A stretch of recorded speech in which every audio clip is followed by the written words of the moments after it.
Now, for business updates across the African continent, Rotus Odiri joins us. Good morning, Rotus. Good morning, Ayo. Good morning, Rufai. Good morning, Doctor. Good morning to all our viewers. Well, we're focusing mainly on Nigeria. You've already gone through the Naira Notes updates. Central Bank saying that they essentially will extend by 10 days and then give another 7-day extension after that. So here's the deadline extension, 10 days, as we know, from the 31st to February the 10th. They now said, in compliance with Section 20, subsection 3 of the CBN Act, another 7-day grace period from February the 10th to the 17th to allow individuals get those deposits into their accounts. We go through some numbers that they gave in their press release. We look at, I think, the currency in circulation. They gave some other updates on in their press release where they talked about currency in circulation. So, of course, as of 2015, 1.4 trillion.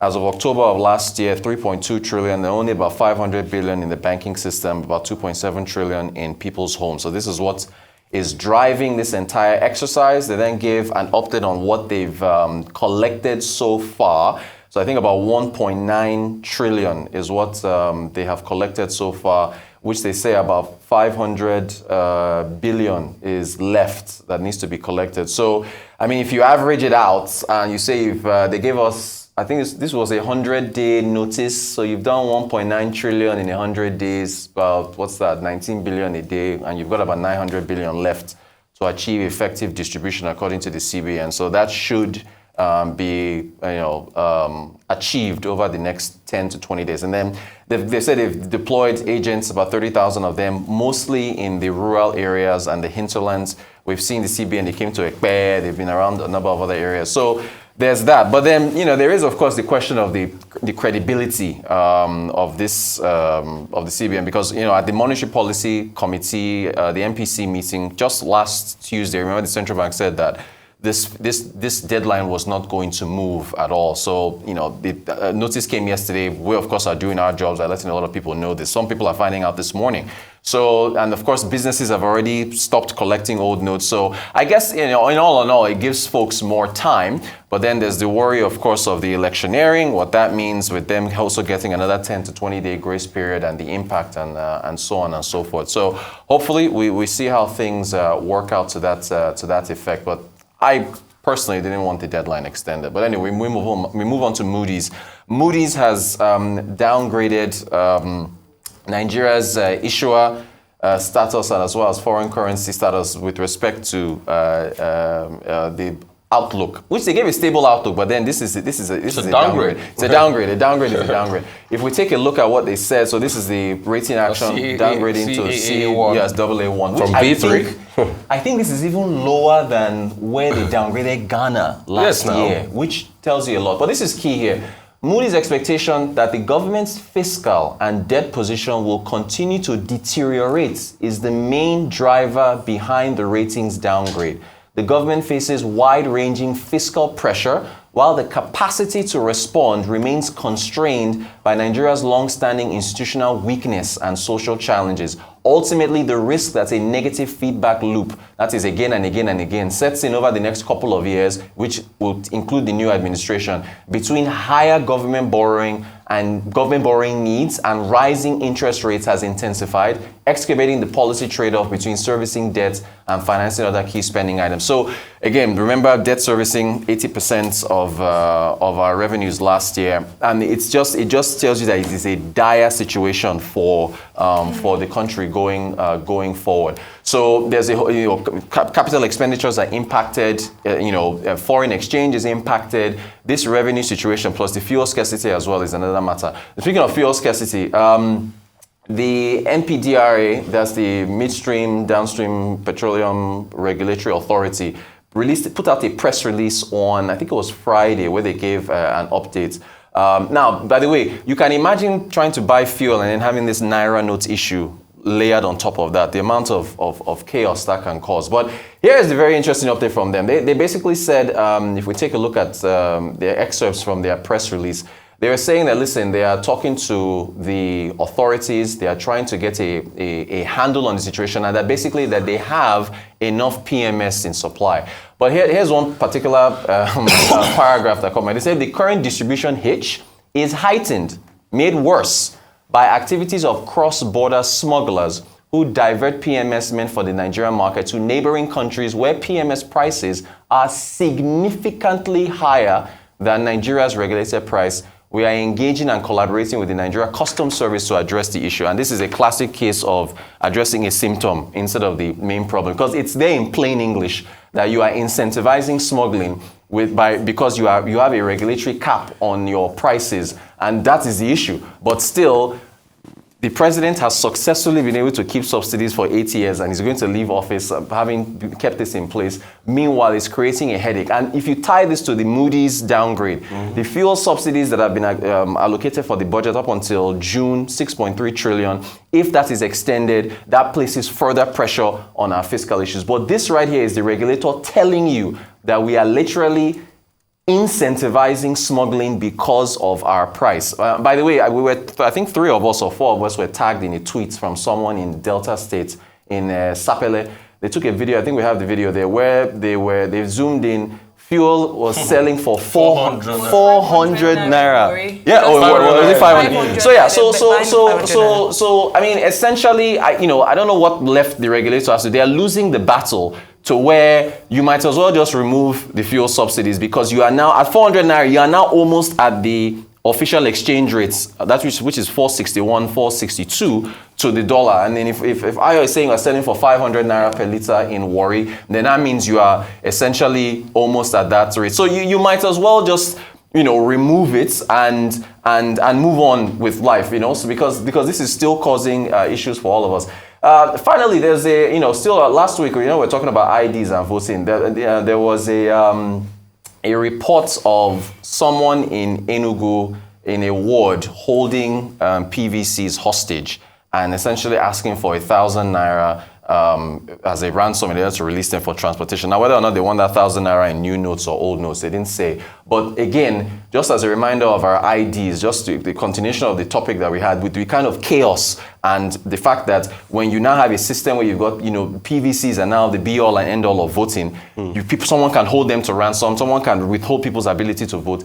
Again, with the multiplicity of IDs that we have in this country, we have to, in the next administration, we need to have this conversation on liberalizing voting in Nigeria to where no one can hold PVCs hostage and ask for 1,000 naira for transport. And I think the key to doing that is all of these IVs you see, try to harmonize them into one NIN number. And move on, and that's it. And I think that's the way it will work.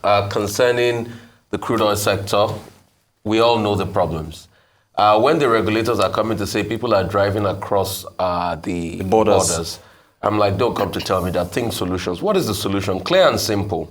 You are the regulator. Put a law in place that every truck that goes out of each terminal must have a tracker on them.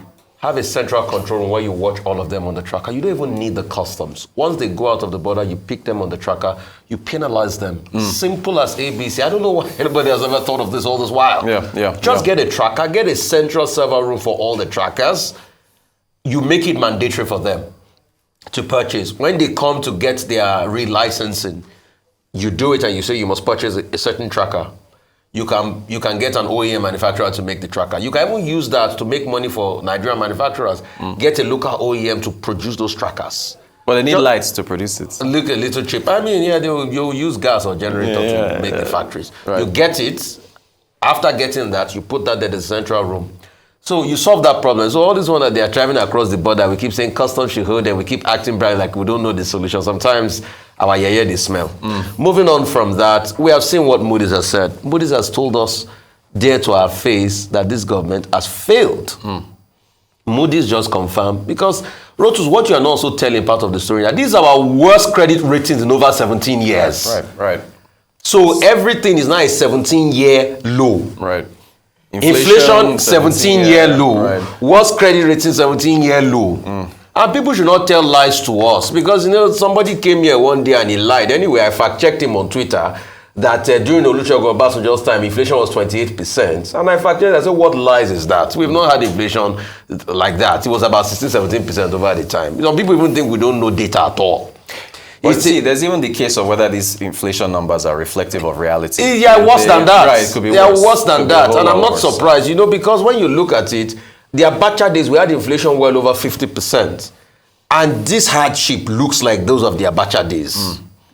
This government hardship we are facing looks like those of the Abacha days. Yeah.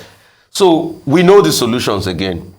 To be able to remove this fiscal overhang we're having, remove subsidies.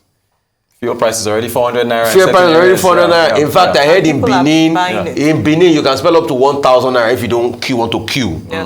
This 400 naira is with queue. 500 naira is with queue. 1,000 if you don't want to queue. So why don't we just bite the bullet? It's already happened, rather than taking people through all of this.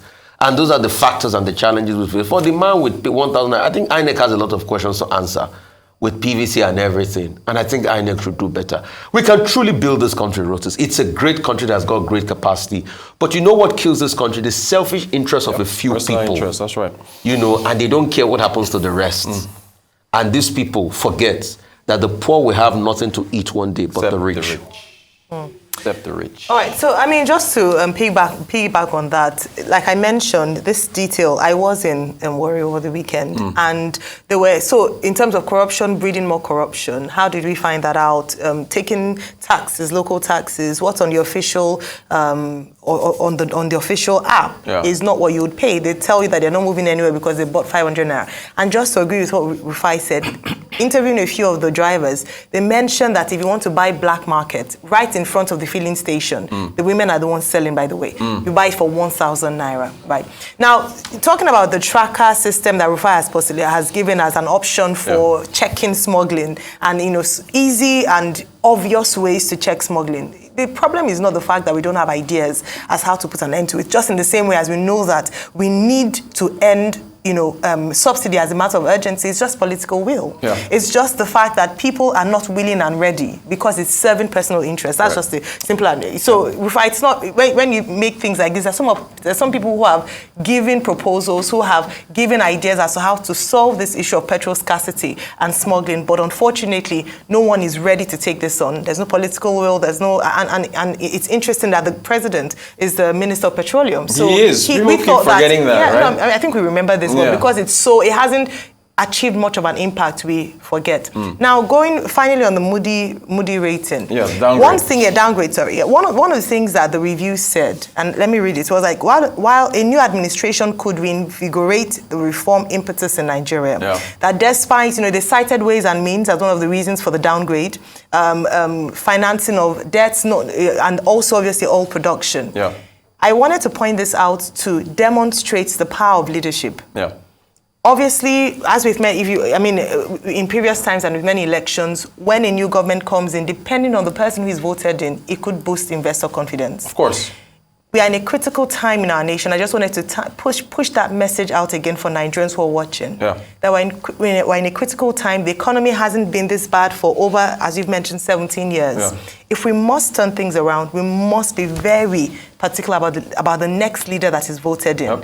And then you said something the last time you were here about looking at the policies, the engagement of our political candidates. How many of them have spoken really clearly as to their economic stance and how they will deal with this? They have given broad objectives, but we need to hold them to task a bit further as to the details of how to get us out of this mess that we've been in for the past few years. One more quick thing. Again, I said this on Friday. The PNID trial that is ongoing right now in London, if we lose that trial, Nigeria is on the hook for $11 billion it was $6 billion in 2017. Because of interest is tacked on in order to incentivize paying the judgment quickly, but we didn't.